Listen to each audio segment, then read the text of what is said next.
Madame, Monsieur, bonsoir et bienvenue à votre magazine Ça fait l'actualité. Produire, consommer, gaspiller, jeter fait partie de nos habitudes quotidiennes. Et pourtant, l'on pourrait réutiliser, recycler, tout en évitant le gaspillage et l'impact environnemental. C'est possible et cela s'appelle l'économie circulaire. Quelle est la place de l'économie circulaire en Côte d'Ivoire ? Quels sont les enjeux de l'économie circulaire pour le continent? Et puis, que retenir du premier forum africain de l'économie circulaire EcoCir 2023? Et ça fait l'actualité. Nous avons un élément de reportage synthèse signé Ève Eboué. À partir de certains déchets organiques, cette société agricole produit des champignons comestibles. Nous utilisons les déchets urbains, comme les suies de bois, les caboches de cacao, les rafles de maïs, pour en faire des champignons comestibles et médicinaux. Nous produisons des champignons, nous les transformons aussi en des produits dérivés. Et les résidus, après avoir récolté les champignons, sont utilisés pour des biofertilisants. Donc nous sommes dans notre milieu, l'économie circulaire. L'économie circulaire est aussi utilisée au niveau de l'initiative Eldorado Africa, une ONG ivoirienne.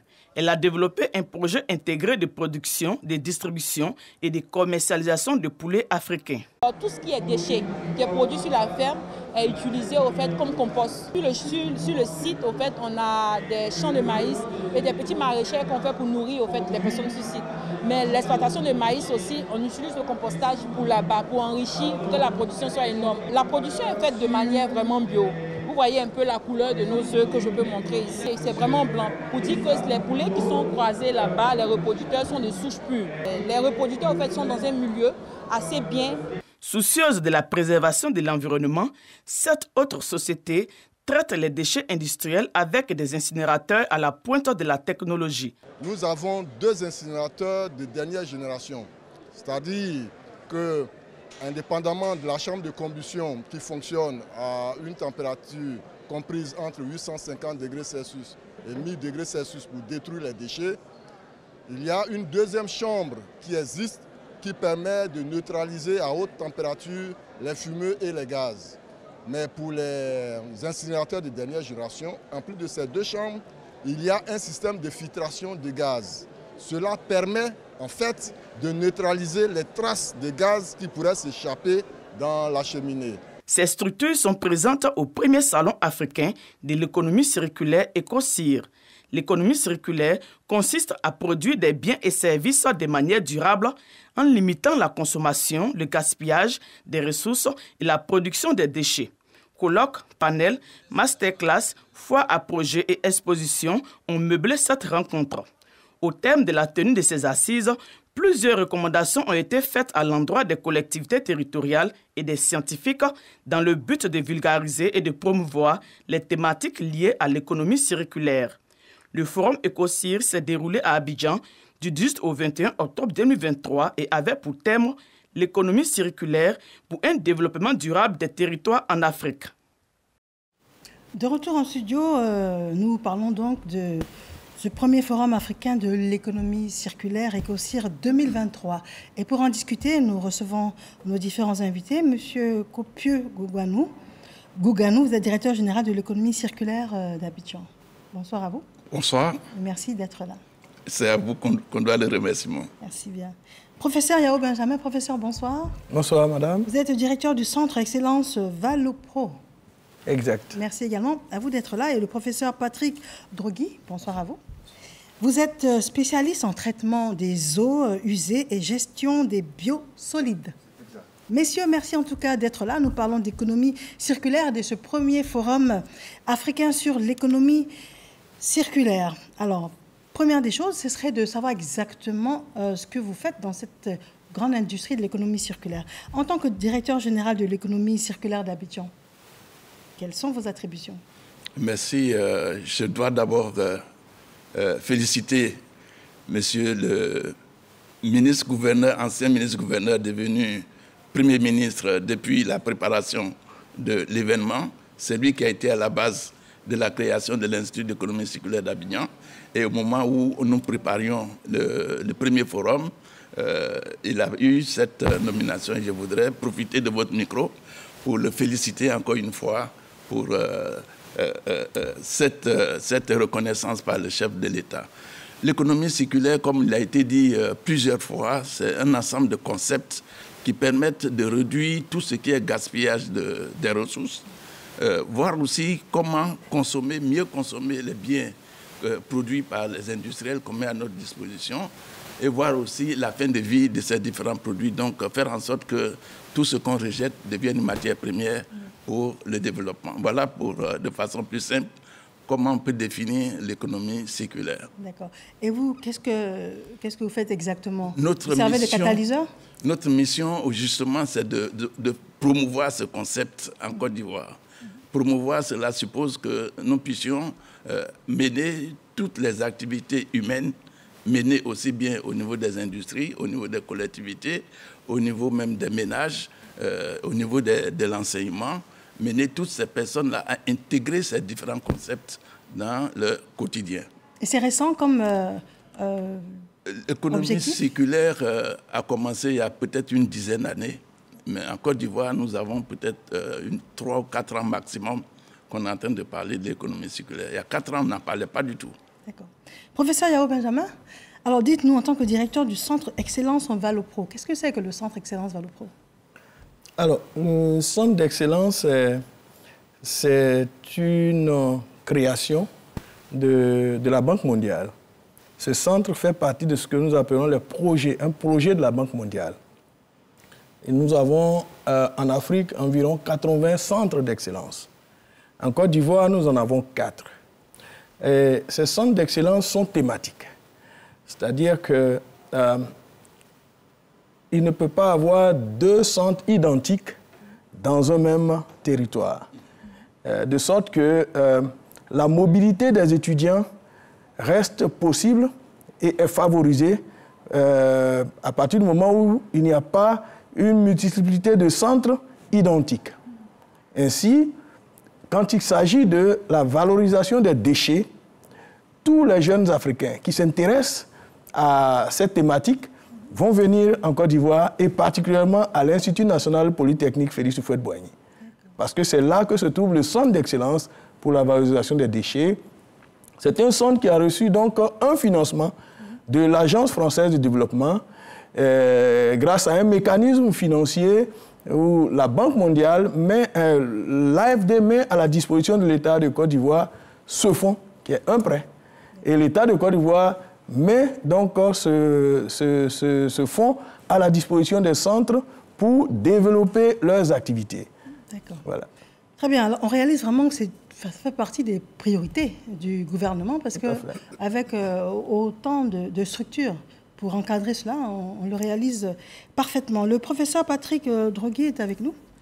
Alors, vous êtes spécialiste en traitement des eaux usées et gestion des biosolides. Oui. Alors, dites-nous un peu plus. Dites-en-nous un peu plus. Oui, je tiens d'entrée à remercier le DG de l'INP qui a bien voulu nous associer à l'événement. Nous collaborons avec l'INP depuis plusieurs années par le biais de l'équipe du professeur Yao Benjamin. Et donc, nous apportons notre expertise à l'INP, à l'équipe. Il y a des échanges qui sont faits. Alors, je suis spécialiste en traitement des eaux, traitement de biosolides en vue de leur valorisation. Oui. Alors, biosolides, qu'est-ce que c'est?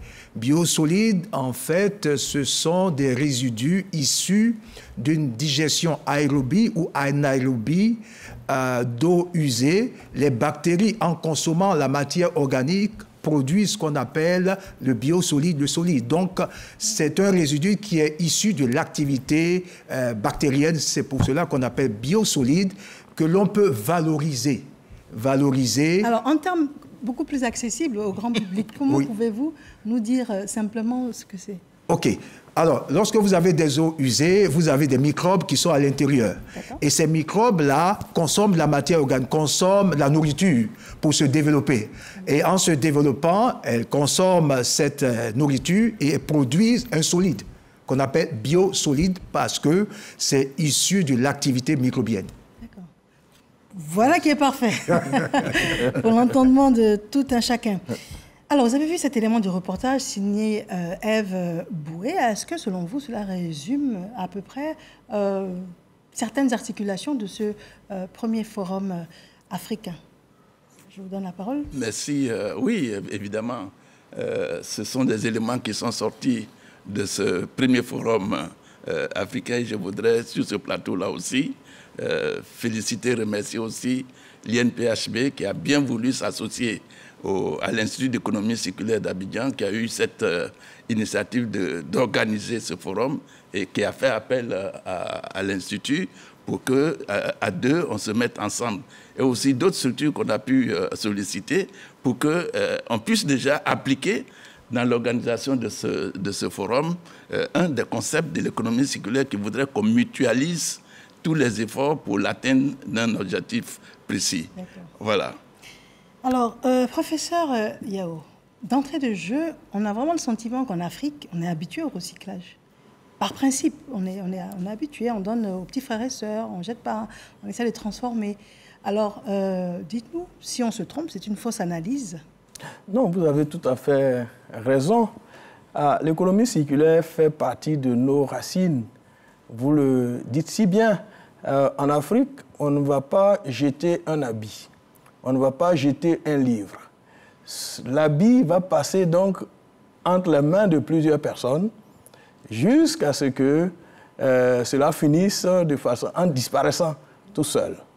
Et donc, et vous vous souvenez, on a tous mangé, on mange encore ce qu'on appelle le riz couché. Voilà. On ne jette pas les restes de nourriture. On a des façons de les conserver sans forcément un réfrigérateur. Nos mamans, nos parents qui sont dans les villages savent comment faire cela. Et le matin, on réchauffe et on consomme.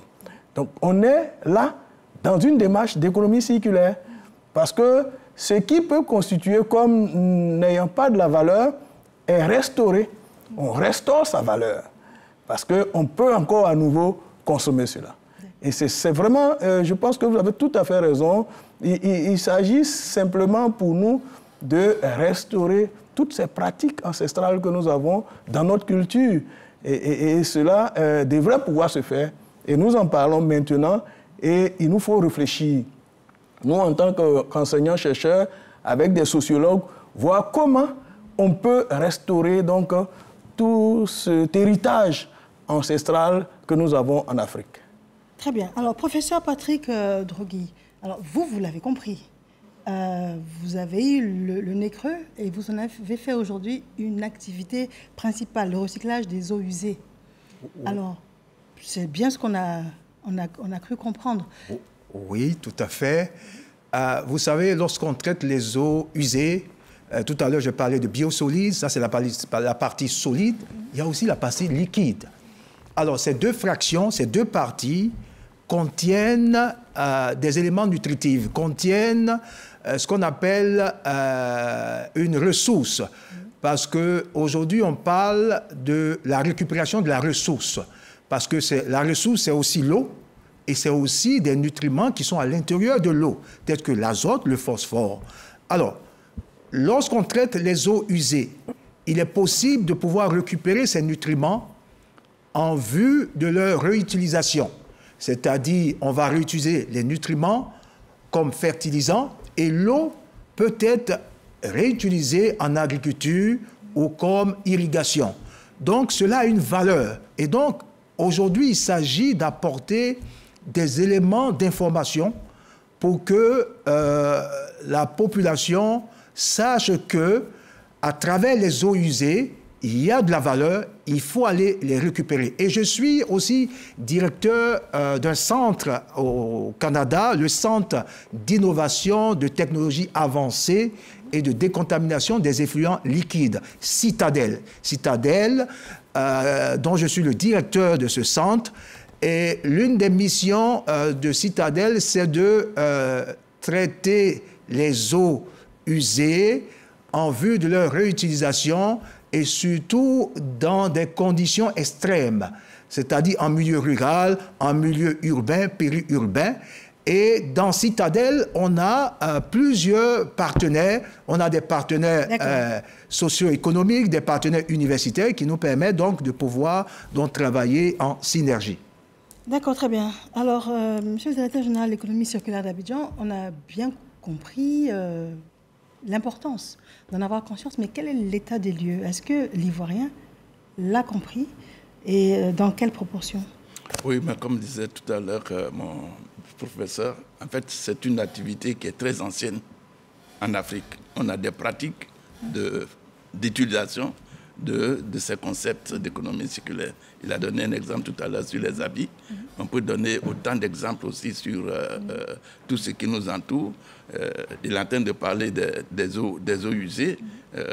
Les eaux usées, quand on s'est lavé, quand on est parti aux toilettes, on tire l'eau et puis ça s'en va. Et puis après, ça devient, on oublie. Et ça nous pose beaucoup de problèmes. Aujourd'hui, la tendance, justement, c'est de valoriser ces genres de technologies.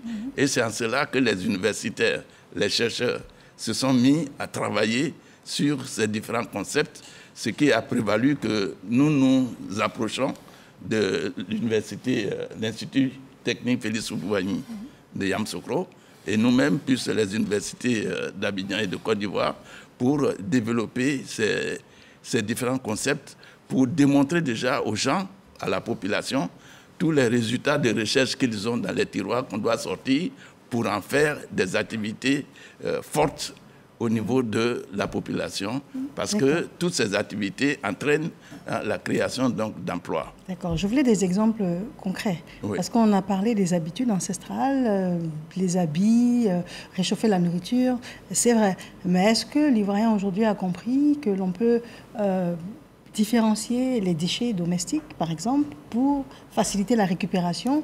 Est-ce que l'Ivoirien a compris qu'on peut garder certains déchets pour que ce soit collecté, pour que ça puisse servir d'engrais? Est-ce qu'on est arrivé à ce stade-là? On avait un peu quelques habitudes qui étaient des habitudes par le passé dans nos villages. Quand les villageois vivent dans leur village, il y a des endroits où ils mettent les déchets qui sortent des différents ménages. Et quand vous arrivez dans le village est toujours balayé. Et là où on met les déchets, c'est là que poussent bien les bananiers. Et donc, quand vous arrivez dans un campement, là où il y a beaucoup de bananiers, c'est que là-bas, on a pu mettre les déchets. En fait, ce sont toutes ces pratiques-là qui sont en train d'être aujourd'hui formalisées pour aller plus loin, pour dire, bon, au lieu de mettre les déchets en vrac pour faire pousser les bananiers, si vous traitez les déchets avec tel élément, vos bananiers vont beaucoup plus pousser et donner beaucoup plus de fruits. Donc, ce sont ces pratiques-là qui sont très anciennes en Afrique, qui sont en train d'être formalisées.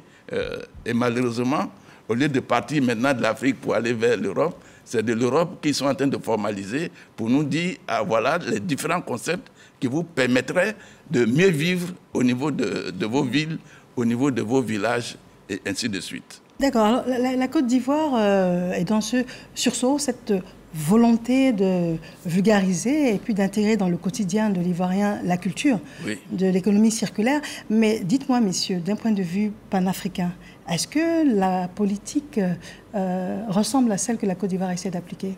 Professeur Yeo. Vous permettrez que je revienne un peu sur la question qui a été posée tout à l'heure. Je vous en prie. Je vais donner un exemple concret. Vous avez une ferme avicole. Vous produisez des poulets. Alors, dans cette production, vous allez générer un certain nombre de déchets. Vous avez les fientes, vous avez des poulets morts, vous avez des coquilles d'œufs et tout cela. Vous avez la possibilité, par exemple, d'utiliser tous ces déchets et de les mettre dans un biodigesteur. Ce biodigesteur va vous permettre de produire du biométhane ou du biogaz, si vous voulez. Ce biogaz peut être utilisé pour produire de la chaleur, pour chauffer les poussins. Et le digestat peut être utilisé comme engrais pour, par exemple, si vous avez des champs de maïs, pour fertiliser le sol. Et là, vous vous retrouvez dans un système de zéro déchet. Et donc, je tenais à donner cet exemple pour que vous compreniez bien. C'est ça, en fait, la circularité. Voilà. On entre des choses, mais on ne sort pas d'autres choses. On reste dans le système, on restaure la valeur. Chaque fois que la valeur semble être perdue, on va la restaurer à travers un procédé bien défini. Maintenant, pour en venir à la question de l'africanité, je pourrais dire ainsi, voilà, de la démarche, vous avez vu que pendant le forum, nous avons fait venir des collègues du Sénégal, du Togo, du Burkina Faso, du Bénin, qui étaient là, effectivement, pour participer au forum. Nous avons également fait venir des jeunes start-up du Togo et du Bénin, qui étaient là aussi, qui ont présenté leurs travaux, qui ont présenté leurs prototypes. C'est dire que nous avons la volonté, je pense avec l'IEK, nous avons la volonté de faire en sorte que ce soit une démarche d'ensemble pour l'Afrique. Parce que nous pensons que le développement de l'Afrique doit se faire de façon intégrée, faire en sorte que les pays qui sont autour de nous, qu'ensemble, nous puissions nous inscrire dans la démarche. Parce que ne l'oubliez pas, une pollution qui se développe au Sénégal peut impacter la Côte d'Ivoire. On a vu l'explosion de Tchernobyl. C'était en Russie, mais ça a touché la France. Tout à fait. Voilà. Donc, d'accord. Monsieur, professeur Patrick Drogui, alors, vous avez été partie prenante donc, de ce forum, d'accord, à plusieurs titres. Oui. Alors, dites-nous lesquels, et puis dites-nous quelles ont été vos différentes impressions. OK. Alors, comme je l'ai dit d'entrée, j'ai été associé à l'événement grâce à l'invitation du directeur de l'INP à titre de collaborateur de l'INP à travers l'équipe du professeur Yao Benjamin. Donc, c'était un lieu d'échange, de partage, avec l'expérience acquise durant plusieurs années au Canada. Donc, j'étais là pour apporter mon expérience, mon expertise à l'équipe ivoirienne. Donc, j'ai mis en avant des exemples concrets qui se font au Canada, au Québec. Par exemple, le tri à la source, c'est-à-dire dans les résidences, dans les maisons, on a deux types de poubelles. Il y a une première poubelle qui permet de collecter les déchets de cuisine et une deuxième poubelle qui permet de collecter des déchets plastiques, métaux, de sorte que les déchets issus de cuisine sont directement valorisables. Donc, c'est des actions simples qui peuvent être faites même à l'échelle de la Côte d'Ivoire. Donc, c'est assez simple.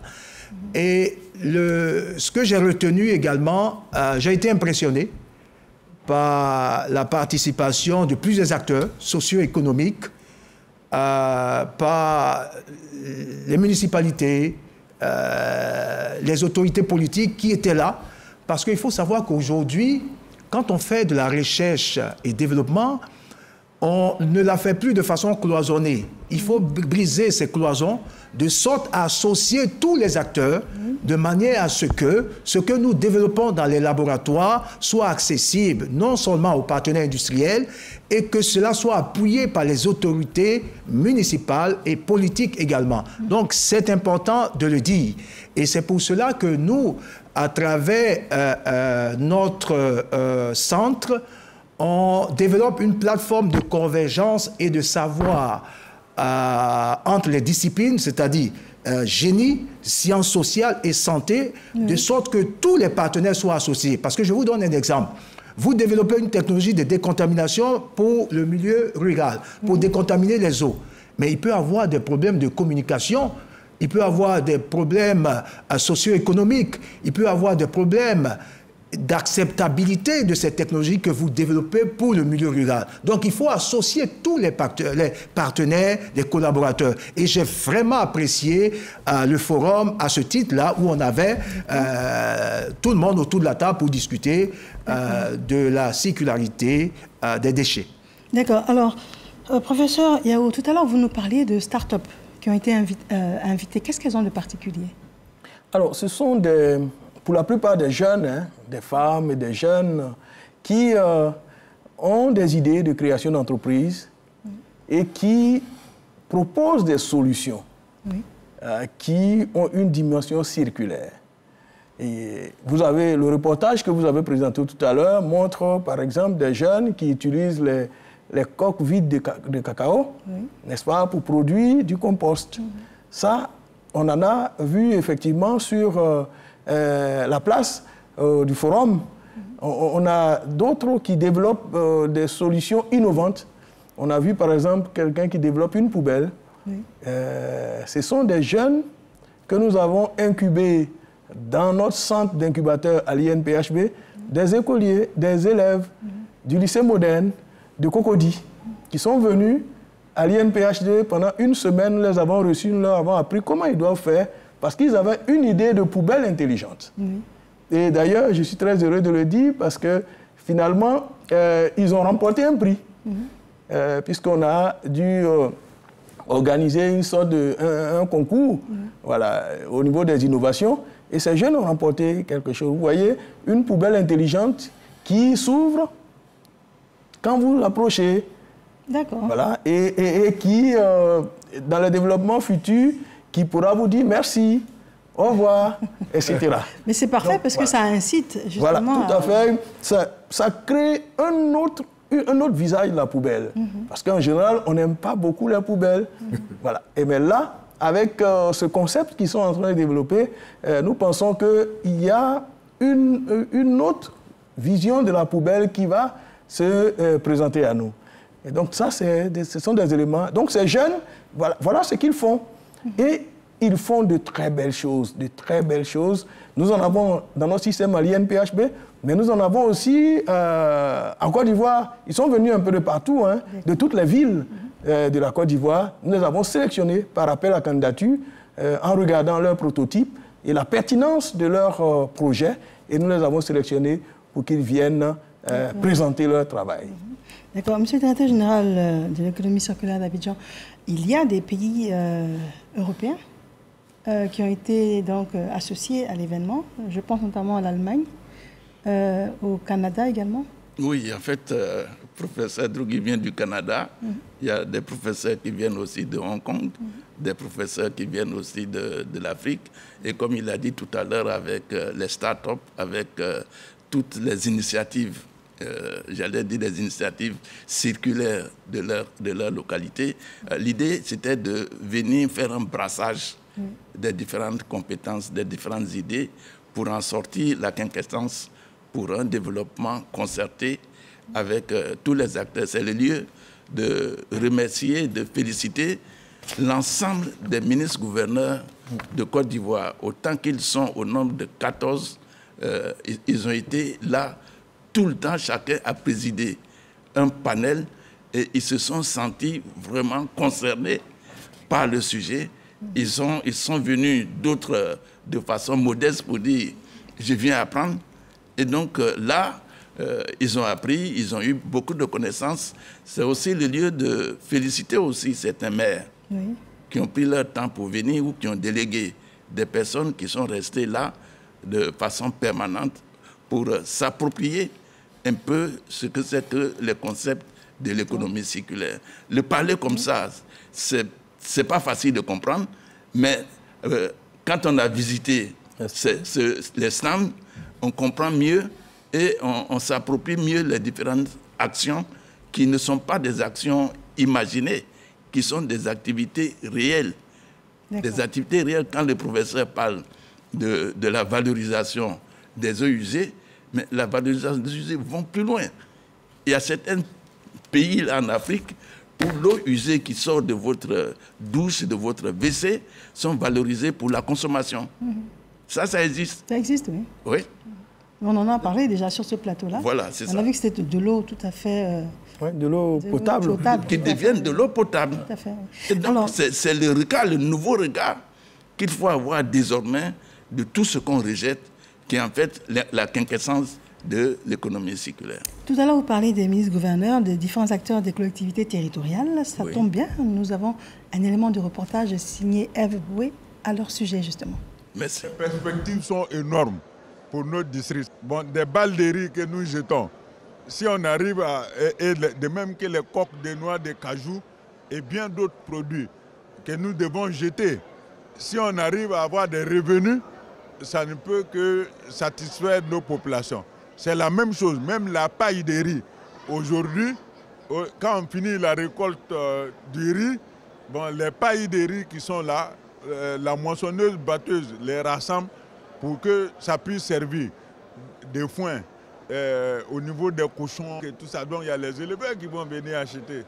Et ça fait encore des revenus supplémentaires pour nos jeunes producteurs. À Boaké, les bouts de vidange sont traités pour en faire de l'engrais.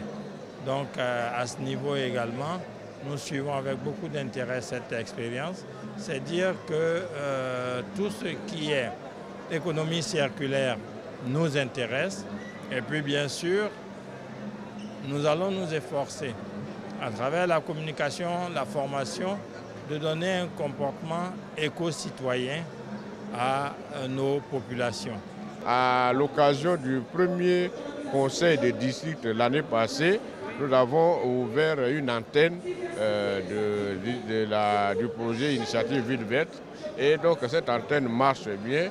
Et en liaison avec les communes en général, la commune de Mans en particulier, nous allons appuyer ces initiatives-là pour que véritablement la question de l'économie circulaire puisse être valorisée dans notre district. Il est question pour nous de donner la valeur aux différents déchets du district. Donc tout ce qui va être comme production, comme je le disais tantôt, tout ce qui est production ont pour finalité déchets. Donc pour nous, il est question, en partenariat avec le district du Woroba, de mettre en valeur et de donner une longue vie à ces déchets-là, de sorte que ces déchets soient des éléments sur lesquels on peut capitaliser au niveau du district du Woroba, comme je le disais tantôt, qui va favoriser l'insertion des jeunes, l'autonomisation de nos femmes. On va réduire probablement les questions de pauvreté dans nos localités et faire en sorte qu'il y ait beaucoup d'emplois pour nos populations. Alors, très bien. Vous, professeur Patrick Drogui, si vous deviez résumer les aspects positifs justement de cette économie circulaire, si vous deviez convaincre des jeunes en leur disant quels sont les avantages de justement s'inscrire dans cette attitude éco-citoyenne, quels seraient vos propos? Alors, je leur dirais qu'il faut songer que les déchets ont une valeur. On peut leur donner une valeur de manière à créer des structures et d'avoir une valeur économique. Parce que d'après ce reportage, on voit que les déchets peuvent être utilisés, réutilisés comme engrais fertilisants. Et pour faire l'engrais, on a besoin de structures, on a besoin d'entreprises qui vont travailler. Donc, on a une opportunité de création d'emplois. Et insister également sur la sensibilisation des jeunes, de la population, de savoir qu'il faut considérer les déchets autrement. Parce que derrière les déchets, il y a de la valeur économique. Et deuxièmement, c'est d'inciter ces jeunes-là à aller vers la formation pour la transformation de ces déchets-là. Parce que c'est important, si on veut donner de la valeur économique, il faut être formé pour pouvoir transformer ces déchets à haute valeur ajoutée. Donc, c'est ainsi que je présenterai cela aux jeunes, de sorte qu'ils soient motivés à pouvoir travailler dans la circularité. Vous avez des propos complémentaires, professeur? Alors, il y a un aspect qu'on n'a pas beaucoup abordé, c'est que l'économie circulaire vise aussi la réduction des déchets, oui. la consommation responsable. Il ne faut pas faire du gaspillage et tout cela. Donc, sur la chaîne des valeurs, nous devons avoir une démarche qui vise à réduire les déchets. Oui. Donc, à optimiser les processus, les procédés, à optimiser la consommation de manière à ce qu'elle soit responsable et que, in fine, on ait moins de déchets. Mais comme on va quand même produire des déchets, justement, et c'est l'élément aussi important, c'est qu'il faut maintenant trouver des moyens de redonner de la valeur à ces déchets. Et c'est tout le sens de l'économie circulaire. Voilà. D'accord. Alors, Monsieur le directeur général de l'économie circulaire d'Abidjan, alors, lors de ce forum, quelle a été la rotation, par exemple, quotidienne? Combien de pays, finalement, ont été présents à cet événement? Ce forum a pu mobiliser plus de 3000 personnes avec près de 200 stands qui ont pu être mis en place avec pratiquement 70 communications à peu près. J'avoue qu'on a eu du mal à canaliser ces différentes communications. À un moment donné, je profite du plateau pour présenter quand même nos excuses à ceux qu'on n'a pas pu programmer. On est en train de mieux s'organiser pour que la prochaine édition, on puisse prendre en compte et qu'on se donne un peu plus de temps, parce que véritablement, on a été surpris de l'engouement de ce premier forum. On avait certes estimé rencontrer beaucoup de personnes, mais en dernière minute, on a pu, excusez-moi du thème, refuser peut-être le monde, parce qu'il y avait des gens qui étaient programmés pour lesquels on était obligé de dire, compte tenu de l'exiguïté même de l'espace qu'on pensait très, très grand pour cette première édition, mais on a été véritablement surpris. C'est dire que l'économie circulaire, c'est vrai, la notion est toute nouvelle, mais l'information a pu circuler de sorte que de plus en plus, nous sommes à l'écoute et nous recevons chaque jour que Dieu fait de nombreuses demandes pour aller vers ce concept, pour que les gens puissent s'approprier en fait ce concept de l'économie circulaire. Bon, malheureusement, quand on parle de l'économie circulaire, le premier regard, c'est sur les déchets, mais on oublie les autres composantes que sont l'offre de services qui, aujourd'hui, a mené les industriels à produire des produits à mettre sur le marché avec une durée de vie limitée. De sorte que vous avez un produit aujourd'hui, vous utilisez au bout de quelques mois, quelques années, le matériel devient vétus et puis vous l'abandonnez. Donc là aussi, c'est des choses pour lesquelles on est en train d'amener la réflexion pour que de plus en plus, on ait un nouveau regard, un nouveau comportement vis-à-vis des biens de consommation que nous avons. Bon, on parle toujours aussi, quand même, le point d'entrée, c'est la ressource. Les ressources qui ne sont pas illimitées, mais qui sont très limitées, qu'on utilise. Et donc, il faut faire attention sur l'utilisation de ces différentes ressources. Bon, on parle quand même de ressources en eau. Heureusement qu'il y a des solutions de valorisation de ces eaux-là pour les remettre dans le circuit pour la consommation, aussi bien pour les besoins agricoles, comme il a dit, les besoins de consommation, si on pousse le traitement de ces différentes eaux-là. D'accord. Alors, on a bien compris qu'il y a plusieurs options possibles pour le recyclage. Mais quelles sont les options qui reviennent de manière les plus récurrentes? Les premières options qui reviennent les plus récurrentes, c'est la valorisation des déchets. Les déchets, c'est ce qui revient. Les déchets, ça, quand on a parcouru peut-être 60, on n'a pas fait les statistiques, mais à peu près 60% des stands ne parlaient que de la valorisation des déchets sur plusieurs composantes. Et là, mieux aussi, ce qu'on a pu se remarquer, c'est quand on a valorisé, qu'est-ce qu'on fait avec le sous-produit. Et là, on a eu beaucoup d'exposants qui nous parlent de la valorisation des déchets alimentaires, par exemple, pour la nourriture ou les aliments de volaille, les aliments de porc, les aliments pour faire la pisciculture et pour faire aussi l'agriculture urbaine. Retenons qu'en matière d'agriculture urbaine, toutes nos villes, en Côte d'Ivoire, importent tout ce que les villes consomment, tout ce que les habitants consomment, viennent d'à peu près, pour une proportion de 60 à 70% de l'extérieur de la ville. Et donc la tendance aujourd'hui, pour lutter contre le climat, c'est de faire en sorte de produire à proximité pour que les gaz à effet de serre, on puisse les rejeter le moins possible.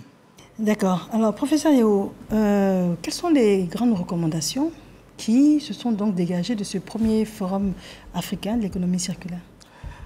Alors, nous avons, à l'issue de nos travaux, fait des recommandations. Et celle qui me paraît la plus importante, c'est celle qui lance cet appel aux différents ministres-gouverneurs qui étaient là, de mettre en place dans leur circonscription des fonds pour accompagner les jeunes dans leurs activités liées à l'économie circulaire. Faire en sorte que les éléments, les produits qui sont matures puissent être transformés de manière à ce qu'on puisse créer des entreprises. Et ça manque un peu dans notre écosystème. Il y a beaucoup de jeunes qui se promènent avec leurs prototypes et qui ne savent pas qui peut leur venir en aide. Oui. Et si nous avons des fonds comme ça dans les différents districts autonomes, ces fonds-là pourraient servir à accompagner ces jeunes à créer leurs entreprises.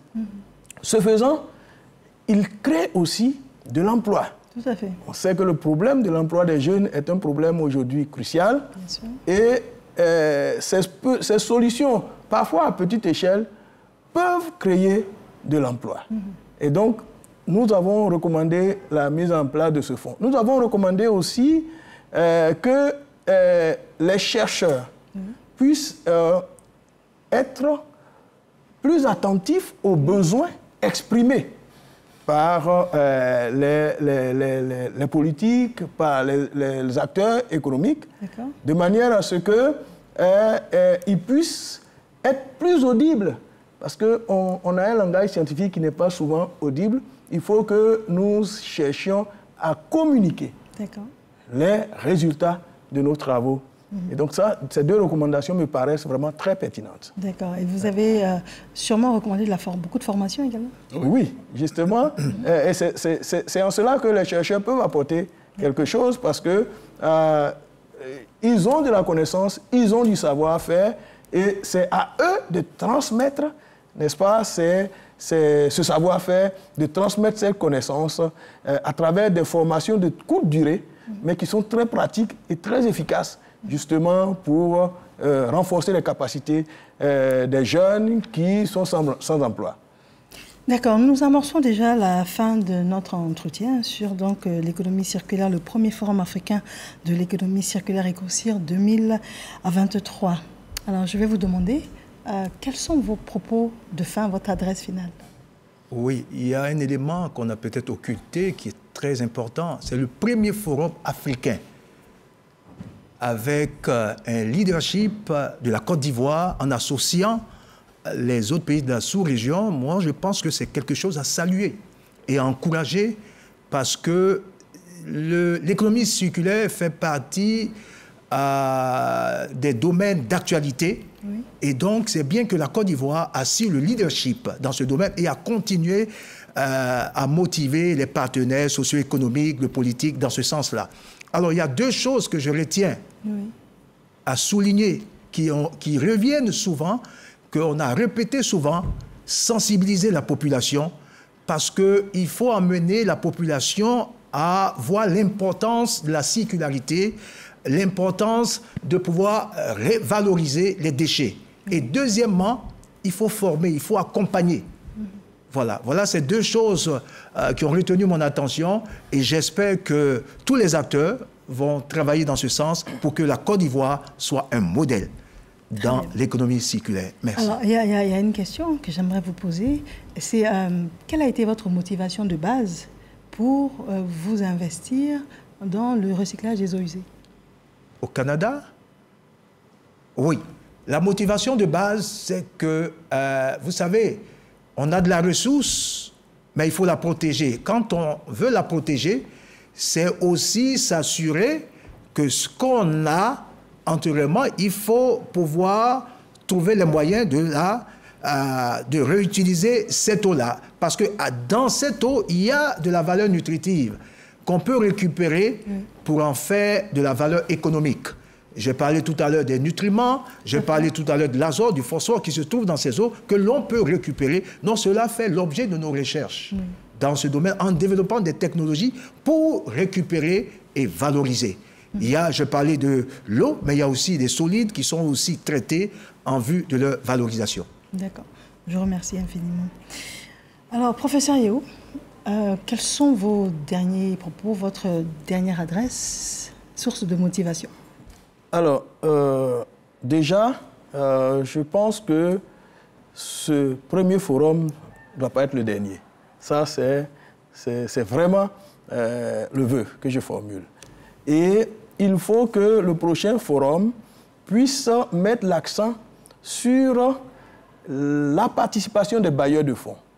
Parce que ce qui est important, c'est de mettre en contact les jeunes avec ceux qui ont les moyens de les accompagner. Et je pense qu'avec le DG de l'IEK qui est là, la prochaine édition, nous devons avoir aussi des stands des bailleurs. Je pense les banques, les agences qui sont dans notre pays, qui ont des représentations ici.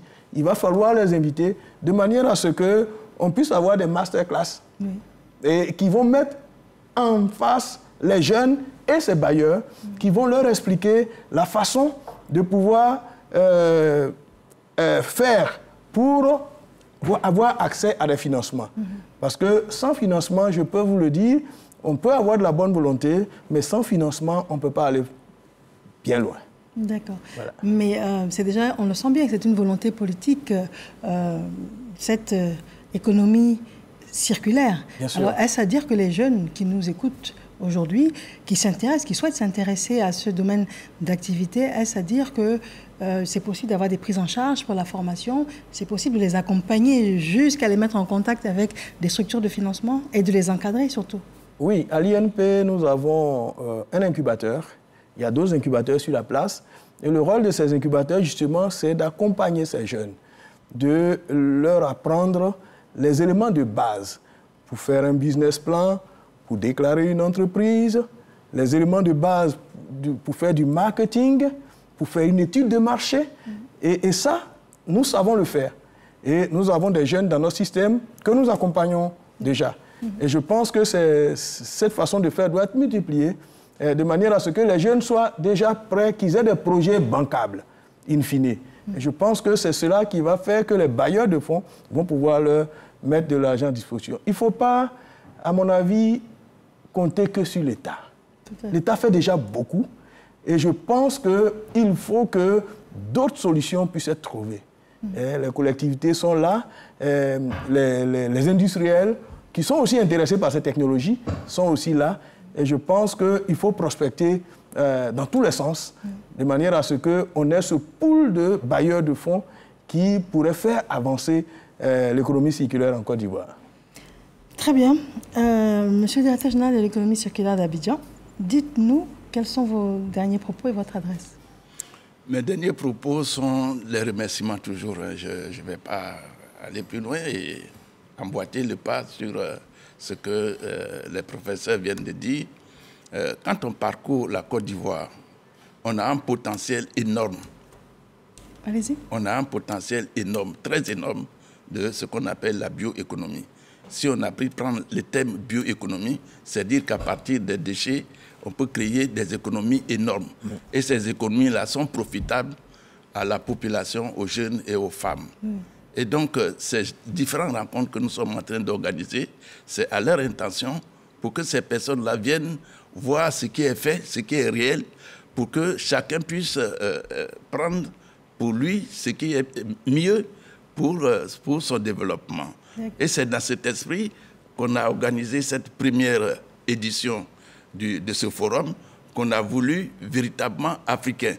Parce que nos solutions qu'on peut développer localement ne sont pas les mêmes de l'autre côté. Et ce qui marche de l'autre côté peut ne pas marcher chez nous. Donc il faut avoir une certaine possibilité d'adapter ces différentes réalités à nos systèmes. Heureusement pour nous, et ça c'est heureux pour la Côte d'Ivoire, que nos chercheurs, nos universitaires ont produit beaucoup de données, beaucoup de projets, de micro-projets qui peuvent être développés. Il suffit seulement de trouver les mécanismes pour que la réalisation puisse se faire. Nous sommes en train de tester une approche aujourd'hui qui permettrait à un bailleur de fonds extérieur, de travailler avec une collectivité, plus un secteur privé associé. Donc c'est une approche inédite qu'on est en train de développer, mais qui va permettre à tout un chacun de développer son projet tant qu'il a seulement la technicité et la volonté de le faire. Parce que le financement, à bien réfléchir, on peut toujours trouver le financement, même dans la localité où le start-up démarre son activité. Messieurs, je vous remercie infiniment d'être venus sur notre plateau. Donc, nous parlons donc d'économie circulaire, de ce premier forum africain de l'économie circulaire EcoCir 2023. Monsieur Kopieux Gouganou, vous êtes directeur général de l'économie circulaire d'Abidjan. Merci à vous. De l'Institut de l'économie circulaire d'Abidjan. De l'Institut de l'économie circulaire d'Abidjan. Le professeur Yao Benjamin, vous êtes directeur du Centre Excellence Valopro. Merci à vous. Et le professeur Patrick Drogui, vous êtes spécialiste en traitement des eaux usées et gestion des biosolides. Exact. Voilà. Je vous remercie de nous avoir suivis. Nous devons tous adopter un comportement éco-citoyen et intégré d'économie circulaire. Madame, Monsieur, bonsoir.